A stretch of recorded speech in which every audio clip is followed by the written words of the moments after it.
So welcome back to another interview with Road to Recovery. I'm here speaking with Thibaut Taittinger from Sofia, Bulgaria. He is the Barefoot founder of Puzl CowOrKing and Cafe, which is geared toward IT co-working and bringing a bunch of different technology like startups and different entrepreneurs to Sofia, because Eastern Europe does have a very large tech scene and a big, large startup scene. And we wanted to get a perspective from you today, Thibaut, because we haven't really covered Eastern Europe yet. And from my understanding, they were really quick to respond. A lot of the countries there, and countries that you guys are planning on expanding to, such as Romania and Hungary, were super quick to close their borders within Europe once the virus was starting to spread and become a reality here. So it'd be really interesting to hear like how you guys prepared for that and how it affected your community. Cool. Hi, everyone. So let's get straight into it, yeah? I do think that Eastern Europe as a whole was pretty quick to respond. I would suspect that one of the main reasons for that is just that the hospital system is not as developed as it would be in Western Europe or the US or other countries. And so they didn't really have a choice. They felt that if they let things get out of hand, well, it would lead to a breakdown, a very rapid breakdown. So what they did is they imposed measures which are not as strict and stringent as you would see, for example, in France or Italy, or what China had, to actually lock part of the economy, close the schools, close the cinemas, etc.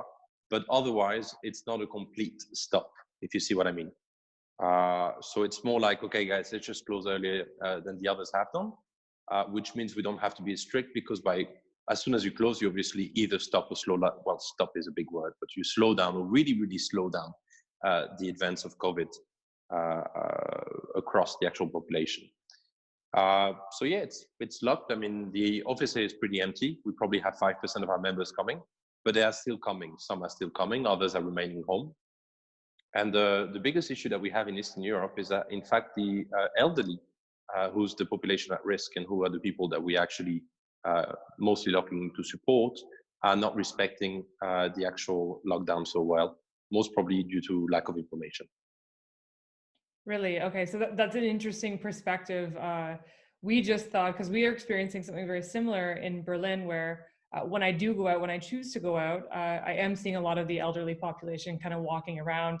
So you're having the same thing in Berlin? We are having the same thing here. We have a lot of restrictions here, and a lot of our stores are closed and business is closed here. But very specifically, I have noticed, or maybe I'm just more aware of it now, that the elderly community is out shopping and kind of enjoying the nice weather we've been having in Europe over the worst time possible, right? So I wonder if that is an interesting perspective that you're having, that it is a lack of information, or they just don't care. Well, I had two things. In fact, I thought, and I think it's a lack of information, and also like, well, we've been to war, so who cares type of thing. Yeah. But we had a discussion with our team just now with a strategy meeting that we're now doing every week instead of every month due to the current situation.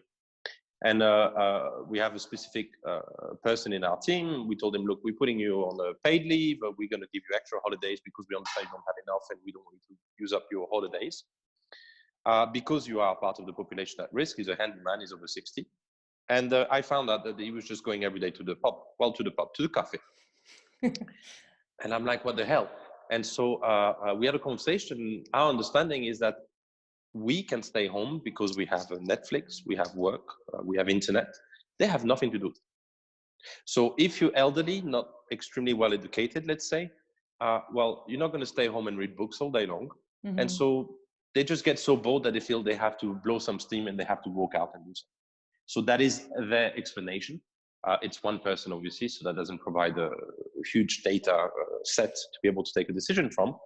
But potentially it's a bit of everything. It's never one decision, right? It's never one reason for something to happen. Very frustrating, though, I would say. I was really annoyed. Yeah, no, yeah. Absolutely. And it's funny because people in our age group seem to be the ones taking it the most serious. And then that has led to a lot of people thinking, like, as we were talking just before I hit record, that maybe this scenario is being blown out of proportion a little bit. But that could also be due to geographic relativity, right? So maybe you're not experiencing it like Italy's experiencing it, like New York is experiencing it. So do you feel like having that kind of removal maybe No, I don't. changes your perspective? So I don't think so, because whenever there's a crisis, and we're currently in something worse than a crisis, it's the first occurrence in modern history, and you always have to really try and gather as much data as you can, because data allows you to make an educated understanding and decisions based on the current situation. So I've read a lot. I've read hundreds of articles, hundreds of different stats, etc. And my understanding of the situation is that the lockdown is mostly related to a few different things. Number one, get COVID under control. Number two, increase testing capacities so that we can actually trace it if somebody gets sick and get those people isolated. And number three is most probably to actually get a better understanding of the situation, but also increase, find a cure that works, because we're not going to be able to develop suddenly a new med that's going to fix Corona, the COVID. The only way to go for it is to have what I call the Viagra effect. So have a drug that works for something that suddenly ends up working for COVID too. And there are a few which are currently been very promising. One of them just got approved, I think, on Sunday in the US for use for extreme cases. And it was done by it was found by a French doctor, but through China, etc. And so they've been increasing production, revamping production for this drug for the past 2 weeks. So I guess they're also trying to work on increasing supplies so that if they can actually cure people when they're in the hospitals, and instead of spending 1, 2, 3 weeks in hospitals, they only spend 2 to 3 days. Well, that's going to also help making sure that everything doesn't fall down. But going back all the way to the beginning, the reason why I think it's overblown is when you're looking at the death rate and fatality rate, let's call those, and serious cases in Germany, for example, as a percentage of the total infected. At the beginning, it was 0.25, if not lower, for Germany. And then it started to go up, most probably because they're not able to test as many people as they can, because now they're suddenly saying, look, you have to stay locked at home. And so unless you really have like a strong, if you're in a mild case, then there's no point to come and get tested, just stay home and remain there. And that's why we're saying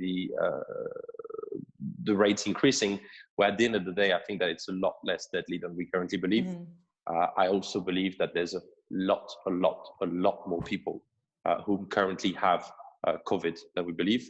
I mean, I'm talking about tens of millions of people probably already infected, most of them probably already cured. So I understand why the response is like this, and you also have to scare population, because we've stated that old people don't respect it. The young people in the US, they still went to spring break, so that's not very smart. And so I feel that a lot of the news right now are just telling you, look, governments know what they're doing, respect what they're actually doing. Yes, they may be trying to scare us a little bit, because, I always say that if you want somebody to reach to this point, you have to tell them this, because I don't know if it's understandable from a video, but if somebody's here, you want them to go here, you're going to tell them that's what I believe, because you're never going to bring them to your point. You're always going to bring them more or less halfway, between 40-60% of the direction, depending on how convincing you are. Like telling somebody, for example, that to meet you at 5:15, but really the appointment's at 5:30 when you know they're going to be late. Correct. It's exactly the same principle. Okay. And I'm sure you have friends to whom you do that. Now, I'm not going to ask you for names right now, but you know what I mean. So I feel there's also an element of that. That's a very interesting perspective, and you're probably right on all accounts there. So with that being said, it sounds like you are being very respectful of what the government is requiring of you at this time. Let's translate that back into CowOrKing and talk about how you're managing your community during this time. Like obviously your space is still open. People can come and use their offices like normal. I'm sure you've implemented certain precautions to allow for that to feel safe, right? With that being said, you guys have a little bit different of a setup, because you are a tech, like primarily a tech oriented space. So there's probably a lot of equipment that people require. And that's a space that people like to go to, and definitely people in that industry are more prone to having routines. So how are you engaging with your community for the people, the other 95% that aren't coming into the office and that want to stay home at this time? So the two separated different elements there. Number one, we have we split in two groups. In fact, we've always wanted to create this. You can call it Founders Club, Founders and CEOs, Leaders Club, whatever you want to call it. So these are the people that have to take decisions right now, that have no visibility, and some of these decisions are very complex. So for those, we actually created a side communication, and we're mostly updating them as early as possible as to what we're doing to support them financially, discounts for companies that are impacted, much broader discount the second the government announces a lockdown, if it does. And so we're trying to give them as much visibility as we can, because financial visibility is super important right now. And we're also working into exchanging information, beliefs, understanding. For example, the brief COVID overview that I was giving you just before explaining, it's a long document that I'm currently working on. I'm working on this for Puzl, obviously, because I need to understand the long-term financial impact, the impact on different sectors, etc. But also for our members, so I can provide this to them, and hopefully they'll include the input in there to allow to create a better understanding of the situation, and also to try and understand and find as early as possible potential opportunities. Because whenever there's a crisis, it automatically leads to opportunities. So with them, we're mostly trying to focus on giving them visibility. We also know that it's very difficult right now to speak to them because, I mean, their head is full. I mean, they have no clue what's going to happen tomorrow. Some of them are worried, but they're mostly used to pressure, so they're taking it. Yet they have other priorities, type of thing. And on the other side, we have their teams. And with the teams, we are working more on like trying to create some social things online. We're obviously moving all the events online. We are exchanging tips, tricks, like everybody else is doing. And now we are going to take it one step further and trying to create some kind of social layer around them, but community driven. So for example, we're just going to create, most probably use Google Hangouts and say, look guys, anybody that wants to do a Hangout, you can just join at any point of time. This is a page where you've got all the different Hangouts currently happening in the community. And any of you who wish to be joining one at any point of time, just, you know, join and communicate. You can have a lunch hangout. You can do your yoga together in the morning. You can have a beer in the afternoon. I mean, it's limitless, but it has to be handled by the community. And I feel this is something which is more valuable than actually following the path that everybody else is doing, like 10 tricks to be productive at home, 5 tricks to not go crazy at home, 3 things you can give your kids to do so they give you space. I mean, there's thousands of articles currently popping up like this. So for these, we just find an article that we like and just share it, but it doesn't bring much direct value. Yes, so it's about keeping the community. Afterwards, it's also understandable that there's a big shift. When you've been used to habit, as you've said, and I'm probably the least digital nomad of the community. I mean, I need my screen, my keyboard, my position, my chair, I'm a nightmare for this. So any sort of change kind of hurts your productivity. So what I've seen is that the first 2 weeks of lockdown, productivity is like going really, really low. First, people are just worried for themselves, for their families. So, you know, they're not sure what to do. Second, it's a new environment. So they have to adapt to that new environment. That also takes time. And third, and more importantly, the biggest issue that I've seen, and I was super early, I very quickly spoke to my team about this, but also to the community, is that suddenly it feels like it doesn't matter anymore. You had this project, it was super important, super urgent. You have to make it, you know, you have a deadline, but who cares right now? There's so many more important things happening in the world that you're thinking my deadline is not important anymore. And that's what I was really very straightforward with everyone. And I think that's one of the main messages that every company should be sharing with their teams right now. Look, we're all going to lose money. That's obvious. We are all going to be impacted by the COVID. I mean, everybody is, regardless of, you know, the amount or anything. I don't believe very, very few winners will come out of it. And that's a fact, but that's okay. That's just life. There's nothing you can do about it. You can control the impact, but you cannot do anything. But if on top of the loss of cash, you also have a loss of productivity, well, that's costing double to the company. Absolutely. And that's when it becomes really difficult. So the biggest, most important message is say, look, companies are going to be hurt. They're going to have to deal with it. Hopefully they will protect you, because when you have a business, you generate money thanks to the help of your team. And so when shit hits the fan, you should protect your team and not just say, well, you know what, I want to protect my future revenues, dividends, whatever you call it. Yet at the same time, guys, you have to help and you have to remain focused and you have to understand that today's deadline is still today's deadline and you should not suddenly slow down and give up on everything. And Absolutely. for me, that's the most important message. Yeah. And I think there's something to be said, like allowing for this space to let people feel what they're feeling at that time and, you know, not to create a huge amount of pressure.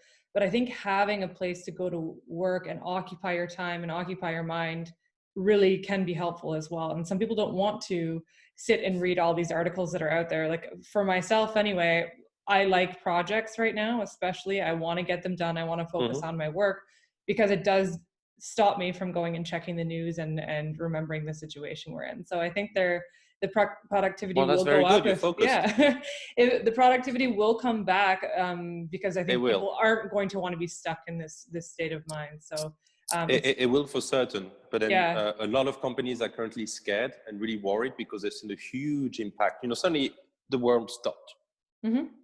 I mean, the first thing that you do when you're worried is you just cut everything that's, you know, every extras that you have, extra flesh, you just cut it straight out. That's the first reaction you have. Anything you can cut, you cut until you understand what's happening. No new clients, nothing's happening. So the first few weeks, you've seen that companies lost 30, 60% of revenues, if not more. And then slowly now, as you say, people are restarting to focus. They're getting back to work. They're realizing that, okay, well, we're here to stay for another month, probably, locked the way we are. So we need to do something. And then you're going to see that the economy is actually going to restart now. Obviously not to the level that it was before, but I do believe that we're already seeing a restart of, like, you know, deals happening across the world. And I think that's really important too. Yeah. So let's switch into another gear then and discuss like what your future plans are. Like as we mentioned in the beginning, you guys are looking to open in Bucharest and Budapest. How are those plans looking for you now? Do you care? Or are you kind of just going day by day, or are they driving fully forward? Oh no, you should not go by day.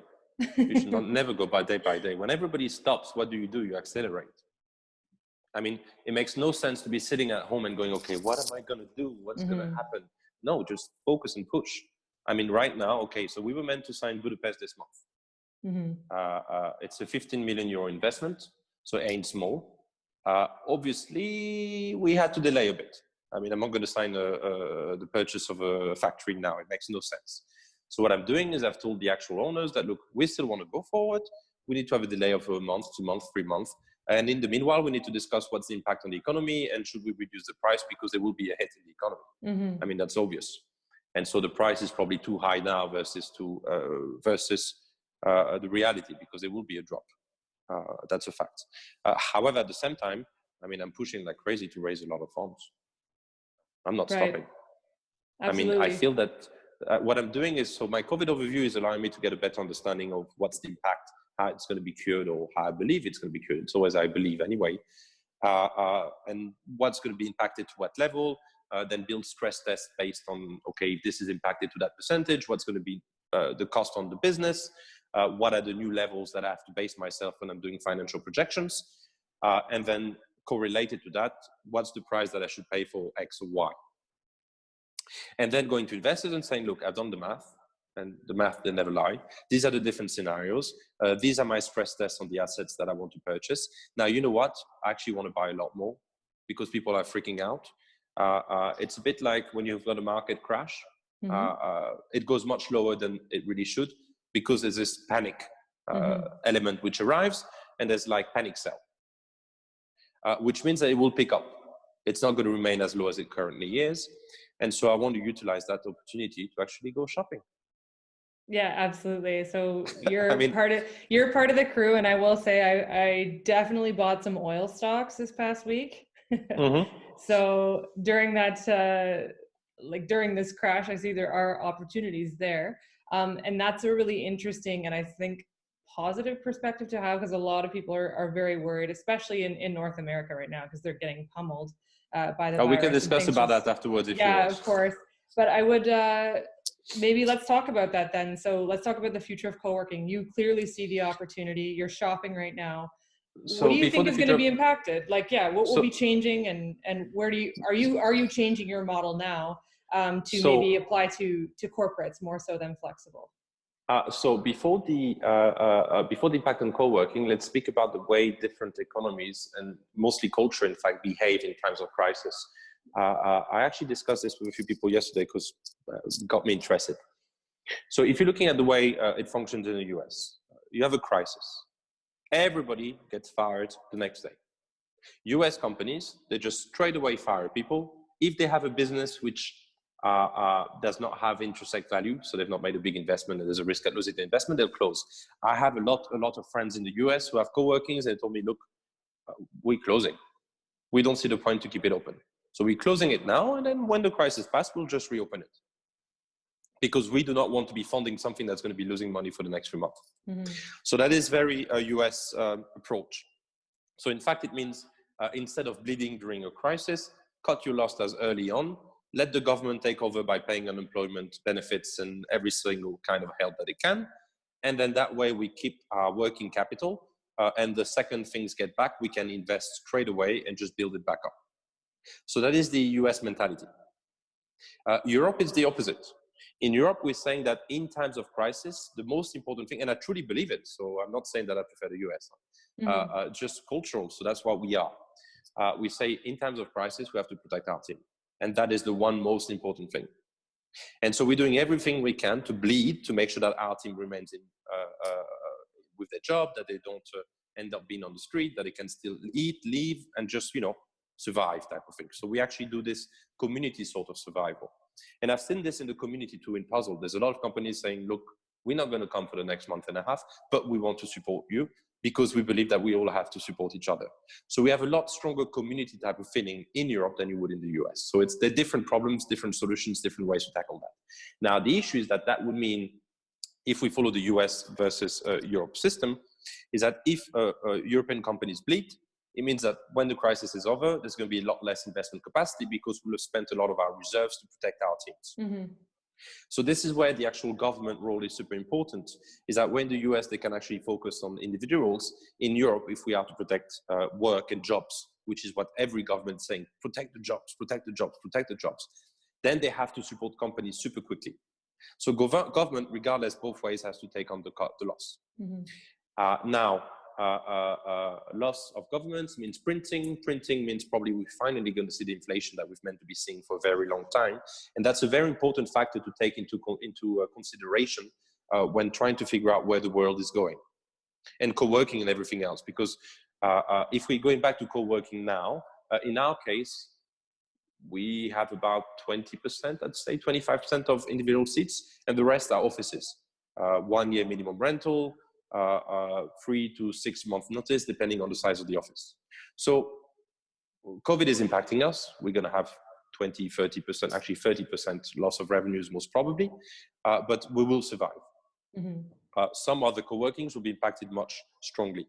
Now, if we go back to COVID again, depending on how long the crisis is going to last, it may change habits.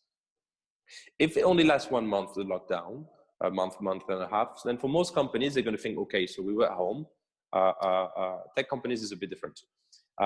We've lost all productivity. We don't know what to do with our teams because the teams are freaking out. We have no processes in place, so we need to come back to the office because that's the only way for us to work. However, some IT companies will go, look, we're already working, some of us remote. We have all the tools and processes in place to be able to work remote. So potentially, we just don't want to come back to the office. Even more, if, and that will be the case for certain, is that in a month's time when the country reopens, COVID won't be gone. They'll still be around. Mm-hmm. So some people are still going to be scared. It's not suddenly going to go, puff, it's gone, it's never existed, it's never happened, the world is back and happy. So you are going to have a long-term impact on people being worried of being in public spaces. And that will impact co-workings and it will impact offices as a whole.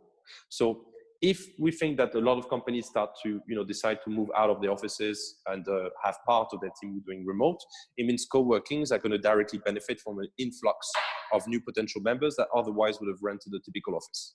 Mm-hmm. However, that indirectly means that the actual office market is going to be hurting a lot, which is going to lead to a reduction of rent in Class A's and all modern offices, which means that indirectly it's going to impact the margins of co-workings, because now suddenly when a Class A was taking random number 10 euros square meter a month, it's now taking 8. And so that means that when you were charging 100, you have to charge maybe 80 to remain, competitive versus other opportunities or other options on the market. Opportunity cost. With that being said, then you're talking about losing 20 to 30% of your revenue, because those spaces are typically open spaces and they're individuals and entrepreneurs and people that cannot sustain themselves during this time, victims of the crisis. Now, with your new designs, some companies too. Yeah, of course. But the immediate hits, I guess you would say, would be the individuals and solopreneurs, if you will.